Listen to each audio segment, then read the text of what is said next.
Hi, everybody. My name is Ric Orlando, and I am a chef. I have notes, so don't mind if I look up. My talk today is about being addicted to your job, but most of all, being addicted to the chef's life. I say addicted because it's true. As you learn in my talk, I'm a gambler, I'm a pleasure seeker, I'm a workaholic, I'm an adrenaline junkie, and I'm addicted to applause. And all of these things, thank you. And all of these things are classified as disorders, just so you know.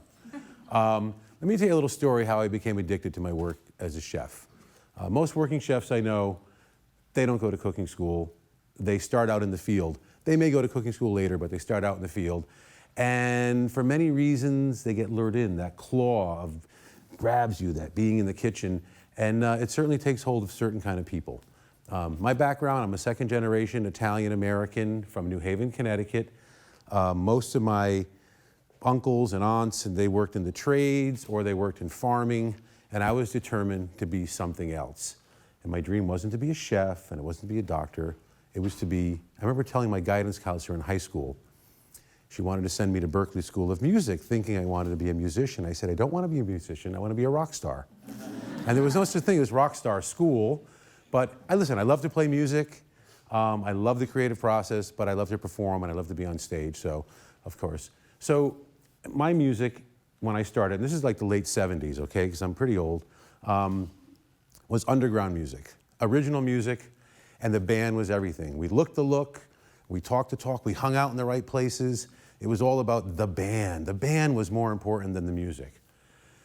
So regardless of how cool my band was and how cool I was, I had to eat, I had to pay rent, right? So my first food job, I was 18. It was in a very busy lunch place in New Haven, Connecticut. All the business came in 2 hours. And I worked the flat top grill, usually quite stoned, actually. It was kind of a prerequisite of working in the 70s in the food industry. The boss would say, and this is where we smoke pot, under the hood. And I would stand there and I would receive a couple hundred orders in 2.5 hours. There were 3 or 4 counter people, and they would call out to me steaks, burgers, steak and cheese subs, and everything had a different topping and a different sized bun. I need a medium steak with peppers and onions on Syrian with cheese and mayo and 2 pastrami's, 1 mustard. No dupes, no paper ordering system, just a stoned teenager remembering, processing, and getting all that out. I had to sort them in my mind, and every day after work was like a mini session of PTSD, which is why so many people in the industry self-medicate. My self-medication was immediately getting on the bus and going to band practice and playing punk rock really loud for 3 hours. It was perfect. So that's what we would do, every dose, every day, and then we'd hang out after and talk about the band and maybe go hang out with other band members, go to sleep, wake up, do it again. So that's kind of like, beginning of a lifestyle concept that for an 18-year-old kid is, oh, this is what life is, right? Life is like, and then sleep, and then do it again. I didn't go to college, I didn't go to culinary school, but I did live around the best colleges in the world. I grew up in New Haven, as I said. I roomed with Yaleys, I worked with Yaleys, I played in bands with Yaleys, I served, bartended, and cooked for Ivy League kids. And then by chance, I met a Harvard grad student who was in New Haven for the Yale-Harvard game, and we hit it off, and I moved to Boston with her. So there I found myself in my early 20s in Boston. That relationship didn't last long, but it got me out of my hometown, dumped me right into Cambridge, Massachusetts. If you're familiar with that, it's a pretty hip place. I was right between Harvard and MIT. There was culture, music, art, and of course food. At this point, early 80s, Cambridge was kind of a hot spot for food in the country. And my addiction was beginning, though reluctantly. So within a few weeks of getting to Boston, I started this great band called Skin. We were like artsy funk, kind of gang of 4 meets Talking Heads. It was 82, it was really hot. And we were really popular, really fast. And it was an original band. So remember, we didn't get paid from this. Remember, I'm a gambler, right? It was an original band looking to make the big score. That's the gambling part of me. We didn't get paid for gigs, or we got paid just enough to get there. So I had to get a job to pay the rent again. And here I was in Boston, and I really took mindless jobs, waited tables in diners. I sold books. I did the bike messenger thing for a while. I used to have abs. Now it's one ab, the ab. And I was trying to stay away from cooking because cooking really, I thought, disappropriated my creativity and my energy. Cooking, I got into it. And then I would go back and say, I can't write songs today. I'm thinking about what to do with, come on, stop. So I'd get out of the kitchen. The first sign of an addict is denial. And I began to deny my desire to work in the kitchen so that I can work on my music. Then I got a job waiting tables, and this is really important. I moved in with some roommates who were Harvard grad people who were very hip in this weird world, and they all worked at this restaurant called The Harvest. And The Harvest was, at the time, like the Chez Panisse of the East Coast. It was daily menu. It was owned by cool people. We had Julia Child would eat there, and Robert Parker, and it was just the place, and it was behind Harvard Square on Mifflin Place, so all the Harvard intelligentsia, Isaac Asimov, Alan Dershowitz, it was just a very cool place to be. And I was a waiter, only days. I was in a band, no working at night. That was my rule. I was the lunch guy, no matter what. And it was good. And then, after a few months, I got lured back into the kitchen. The chef, Bob Kincaid, decided to open 21 Federal in Nantucket, and took most of the kitchen crew with him. The sous chef, Jake Jacobus, who also was the guy who taught me where to smoke pot at the Harvest, was kind of my friend, and he said, hey, you've worked in kitchens, right? And at that point, I had done crappy burger flipping, but I said, yeah, I worked in some kitchens. He goes, I need you badly. I know that feeling, right? I mean, people come to me, it's like, I need somebody in a pinch.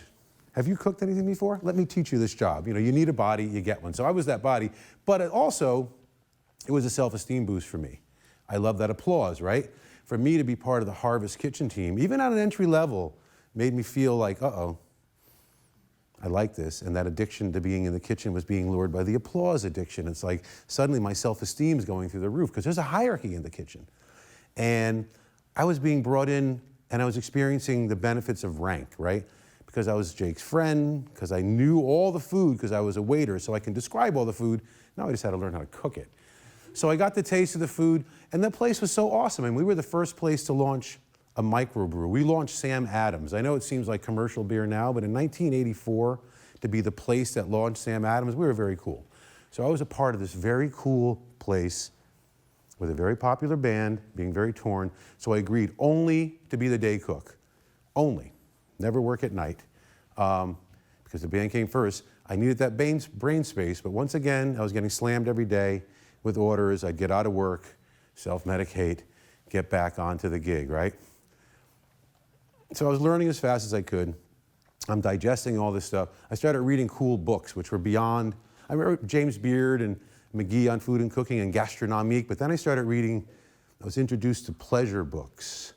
I don't know if anyone's ever heard of Huysman's Au Revoir or Against Nature, but if you ever want to read a book about decadence and pleasure, 19th century French, or Diane Ackerman's The Natural History of the Senses, those kind of books really started to blow my mind, right? I'm in my early 20s, I'm playing music, I'm hanging out in art, and I'm cooking in this kitchen, and I'm reading about how my senses have developed over the centuries. But I wanted to be a musician. So I go in every day, put out those 200 lunches, have that PTSD, do a little self-medicating, get on the T, go to band practice, go to a gig, get back at 2 in the morning, wake up, be in the work at 8, and be staring at 20 pounds of duck livers and someone saying, hey, you know how to cook those? I'm like, oh, I'll figure it out. So, by now, food was really important to me, but the band was still my priority. My band was such a priority that in the midst of learning all that at the Harvest, in the midst of that immersion of all that reading, what do you think I did? I quit cooking. I said, I'm not cooking anymore. That was really, to me, I was beginning to notice I was having a battle with my demons, and my demons was what I really loved, was cooking. Listen, I really love music too, but I knew that the band was my priority, so I sought another mindless waiter job. Well, that mindless waiter job I took in a rambling red sauce house in Boston's North End. Whoever's been to the North End, it is one rambling red sauce house, basically. It sealed my fate. One Saturday lunch, remember, no nights. I was a waiter, had to be lunch.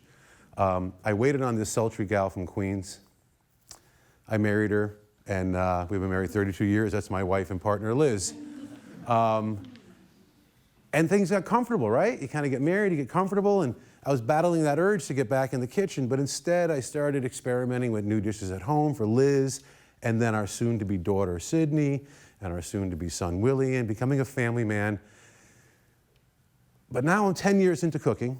I'm married, I have 2 kids, and the band is getting very close to being signed to a major label. We had released an independent album. This is like 85, 86, 86. We moved to New York to try to be closer to getting signed. And just as we met with 2 or 3 major labels, Island, Chris Blackwell, we broke up. The band collapsed. It was one of those things, right? You get too close to the edge and everybody starts scrutinizing each other, and it fell apart. It's funny how that happens. You work for 5 years to get signed, and as soon as you get close, the cookie crumbles. So with 2 kids and a New York rent, I needed to find work. And now that the band wasn't in the way anymore, but, I was writing more songs for the next project, right? You know, the next project. So I refused to get in the kitchen. But with my combination of front of the house, back of the house restaurant skills, I became management. I got into management, and I thought I was going to stay in management. So in '89, we moved to Albany. And I don't know who was here in '89 in Albany. Any of you? I don't know. But '89 in Albany was not Albany now. It was very conservative. I showed up. This guy wanted to be a restaurant manager, right? I'm a father of 2. I'm not going to be a rock and roll guy in the kitchen. I'm going to be legit. But I had buzzed hair and ink and multiple piercings and leather and denim. And when you walk into an employment agency in Boston, not Boston, I'm sorry, Albany, looking like that in 1989, they just looked at me and said, no self-respecting restaurant in this city will allow any of their customers to see you. You'll have to sneak in the back door and sneak out the back door.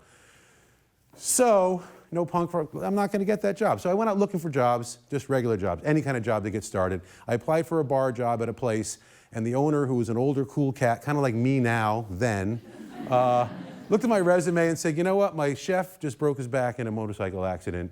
You've got some good pedigree, you've worked in some good places, you want to be my chef? Well, I'd never been the man. I'd always been under the man.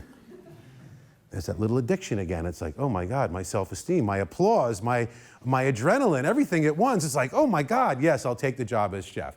So there I was, 29, in Albany, and I became a chef, and I've been a chef for life. It took me 27 years as a chef, 37 years a cook, and I'm as addicted as ever. So let's revisit what these addictions are and how they work for my business. So the chef's life, it's got clutches in me for many reasons. One is I am a gambler. Now, we all know that gambling addiction is really bad, but gambling is also something that people do in their day-to-day life. And you get the same kind of reward that a gambler does, but to the benefit of all of you and my partners.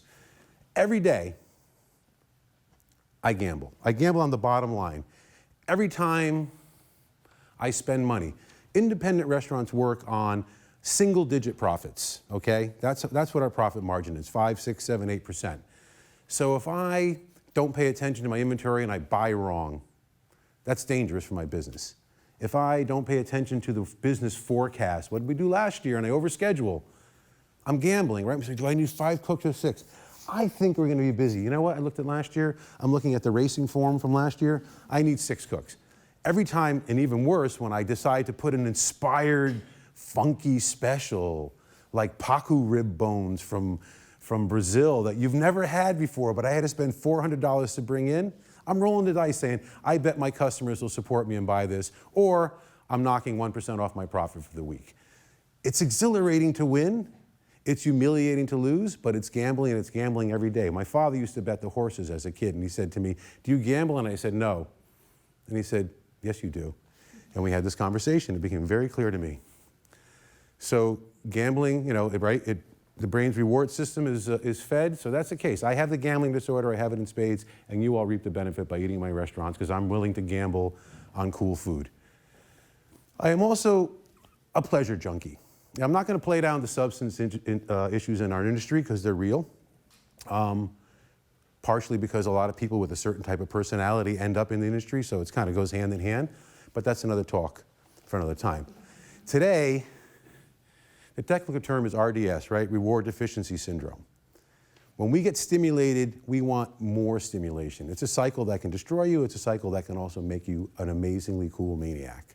In my case, I love the stimulation of the senses, taste, olfactory, textural. Imagine being me. Every day, I have to taste every dish that we make, more than once. Maybe make adjustments, maybe smile and agree, maybe throw it in the garbage. But I taste hundreds of things a day.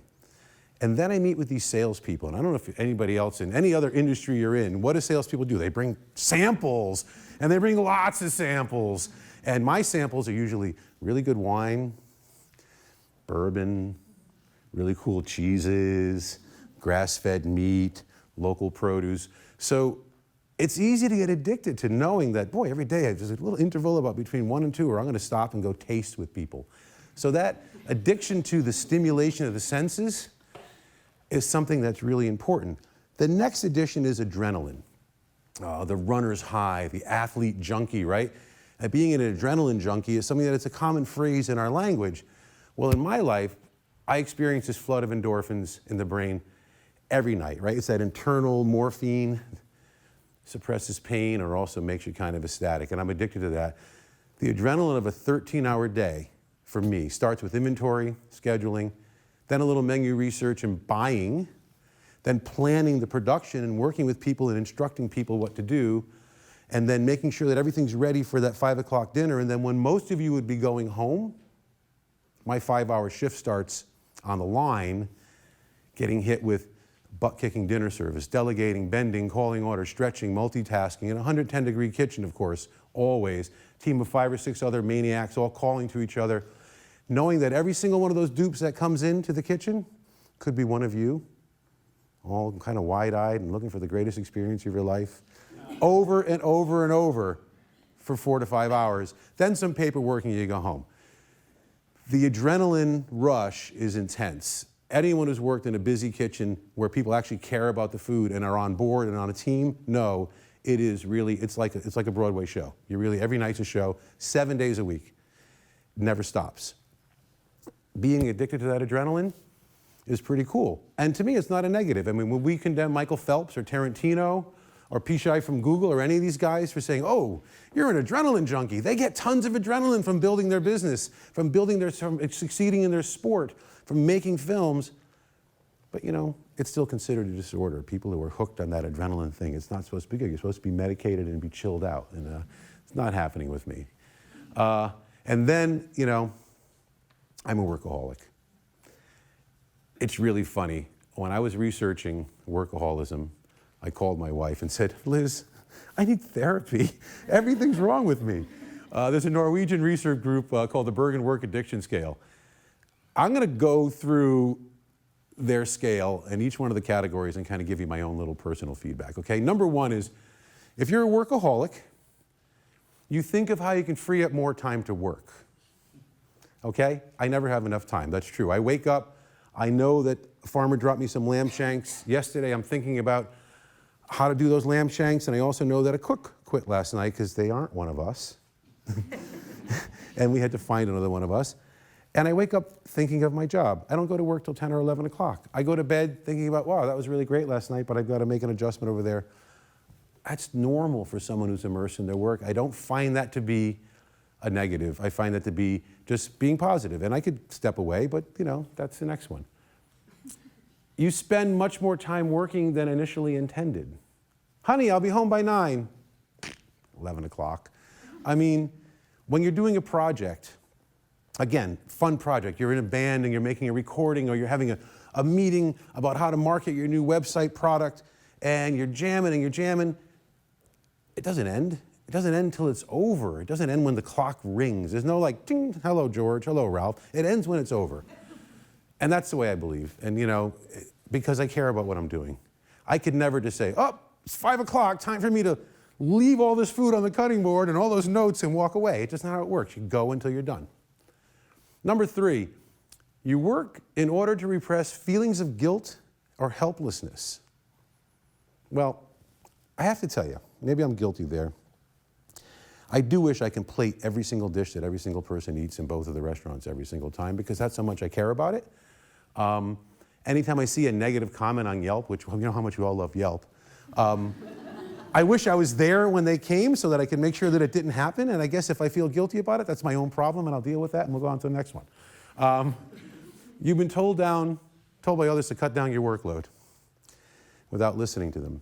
And you know, you have no clue how many people tell me I should take a vacation. And we take a lot of vacations. A lot of 4 or 5 day, 6 day vacations, maybe 4 or 5 a year. And what we do, we go to places like New Orleans, we go to Portland, Oregon, and we eat in restaurants. And we go to bars, and we taste, and we make notes, and we come back. So they're kind of like working vacations, but my job is a good job. You can work at my job and not feel that miserable. Number 5, you become stressed if you are prohibited from working. You know, the only time I'm really prohibited from working is when I'm sick, and I almost never get sick. One of the great things about being chefs is that we're real pathogen friendly. We're around raw stuff all the time, so our immune system's like on super high, which is good. There's no hand sanitizer in the kitchen. It's in the bathrooms for you guys to see, but that's just like, no, rub the raw fish in there, rub the raw meat, breathe deeply, go back to work. So, you know, I don't like leaving an open project. I don't like being away from my business. I honestly don't, except for when I'm on vacation exploring other people's businesses. So I'm guilty there. And the last one is you deprioritize your hobbies, your leisure activities, and your exercise because of your work. And I'm going to tell you, my work is my hobby. My work is my leisure activity because when I'm home, I'll cook a fabulous dinner for everybody. And my work is my exercise. I bend, I stretch. I do a little yoga in the morning, but I'm on my feet all day. I'm 57. I could, you know, still lift weights. I rock. That's part of being a chef, and part of the addiction to being a chef is that physical part of the job. If you become a desk person in our industry, you become highly stressed because you're watching what you try to touch going away from you, and you can't control it. And some people need to control everything they do. So the benefits of this madness. So let me just review, because we're getting near the end here. I want to review the benefits of this madness of my life. All these crazy people who are in the food industry, who are getting now finally diagnosed as mad people and having disorders, which, again, we've just discussed why I don't think it's a disorder, but I'll tell you what we do, what's good about it. Crazy independent workaholic chefs like me have done some great things for our culture. First of all, we've given everybody better knowledge of healthful ingredients.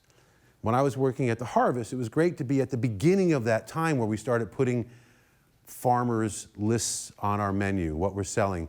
We started thinking about making healthier food, introducing quinoa, introducing different beans, introducing all these things that kale. You would never have those things in your life if it wasn't for chefs. The food industry tried advertising it, nobody cared. Chefs put it on their menu. You said, I love that, I'm gonna make it myself. We have led there.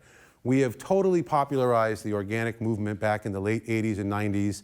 The word organic started appearing on menus, people understood what it was. Don't forget, Googling everything that happens in your life is a relatively new experience. 10 years, maybe 12 years. Before that, you had to actually talk to people and learn. Kind of cool. We have basically invented the farm-to-table movement. The farm-to-table movement, which is what everyone is so, enamored with, it was invented by chefs. I moved up here in the late 80s, and there are farms everywhere, and we lived in Greene County, and I would drive through these farms, and I would stop and say, can I buy some of these tomatoes for my restaurant? They would say, for your restaurant? It wasn't something that was even thought of. Sure, there were people doing it, but so few that it wasn't anything that the culture thought of. Chefs have totally led that. We've all worked, especially independent thinking chefs, have worked towards sustainability in food and agriculture, the stop buying Chilean sea bass, the don't buy swordfish unless they're a certain size, that kind of thing. Very, very important, no GMO kind of stuff. We're big on that. And we're also leaders in internships and mentorships. Almost all restaurants have students working in the kitchen that are being taught a trade. We lead in inner city hiring, which is very important. And also crazy people like me are right in there in the fundraiser circuit, for lack of a better word. When you go to all these events in Albany, there are all these dine arounds, it's always independent chefs, and it's usually the chefs behind the table, not a waiter. Or sometimes they bring a waiter to clean up after, but we're there and we're very proud to be there. So I'm really proud to be an alcoholic. The last part of, workaholic, sorry. Oops, that was a good one. The last part of this addiction is applause, and I love the applause, and I want to finish up with this. Chefs love positive feedback. When Anthony Stanley talked about this at a recent Catalyst conference, he said there's a little Lady Gaga in all of us, and that's okay. What jumps out to me is a quote. It says, "What's applauded as exceptional the first time is what will be accepted as normal the next time." You know that one. So as a chef, that's certainly the case. When you enjoy a particular restaurant or a particular dish in the restaurant, you expect it to be the same or better every time you come there. And that drives people like me to be as focused as we are. Windows didn't do that, right? I mean, Windows got crappier and crappier and crappier, and nobody cared. They still bought it. But in the restaurant, you're only as good as your last meal. So if you come in and you love my Thai barbecued salmon, and then you come in the next time and it's not the same, you haven't reached that excellence level again, and then I failed. So I strive for all of you to love my work, and by default, to love me, because that's that addiction, right? Even those a lot of chefs toil in the dark, and they say, oh, I don't want any publicity, blah, blah, blah. You know what? Baloney. Every time they get a bad review, they start slamming things around. Every time they get a review, they're out at the bar saying, look at me. So it's important. The quote, my compliments to the chef, is part of our everyday kind of natural phrases that we use in our language. And it's reused over and over, and it goes a long way. So let me summarize this crazy talk with, am I an addict? Yes. I'm addicted to gambling. I'm addicted to pleasure. I'm addicted to adrenaline.